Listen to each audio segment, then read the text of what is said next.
മോഹൻലാലിന്റെ ഓരോ ചിത്രങ്ങൾ പുറത്തു വരുമ്പോഴും വലിയ പ്രതീക്ഷകളാണ് പ്രേക്ഷകർക്ക് ഉള്ളത് എന്ന് പറയാം. എന്നാൽ ഇപ്പോൾ ഏറ്റവും ഒടുവിൽ പുറത്തു വന്ന ചിത്രം കണ്ടപ്പോൾ പ്രേക്ഷകർക്ക് സങ്കടമാണ് വരുന്നത് എന്നാണ് പറയുന്നത്.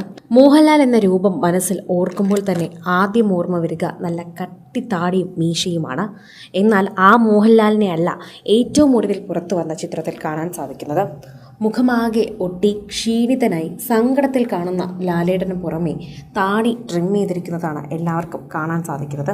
അത് പ്രേക്ഷകരെ സംബന്ധിച്ച് ഒരു ദുഃഖവാർത്തയായി മാറുകയാണ് എന്ന് പറയാം. അവർക്ക് ഇത് താങ്ങാനാകുന്നില്ല എന്നാണ് കമന്റിൽ തന്നെ രേഖപ്പെടുത്തുന്നത്. എന്ത് പറ്റി ലാലേട്ട ഇങ്ങനെയൊക്കെ ചെയ്യാൻ, ഞങ്ങളോടിങ്ങനെ ചെയ്യണ്ടായിരുന്നു തുടങ്ങിയുള്ള കമന്റുകളാണ് ഈ വീഡിയോയ്ക്ക് താഴെ വരുന്നത് എന്ന് പറയാം. ആരാധകർക്ക് വലിയ വേണ്ടപ്പെട്ട ഒരു താരമെന്ന നിലയിൽ തന്നെ അദ്ദേഹത്തിന്റെ ലുക്കുകളും പ്രേക്ഷകർ എപ്പോഴും ശ്രദ്ധിക്കാറുണ്ട്. അത്തരത്തിൽ പ്രേക്ഷകർ എപ്പോഴും ലുക്ക് ശ്രദ്ധിക്കുമ്പോൾ സോഷ്യൽ മീഡിയയിൽ തന്നെ നിരവധി പേർ അതിനെക്കുറിച്ചുള്ള വാർത്തകൾ ഏറ്റെടുക്കാറുണ്ട്.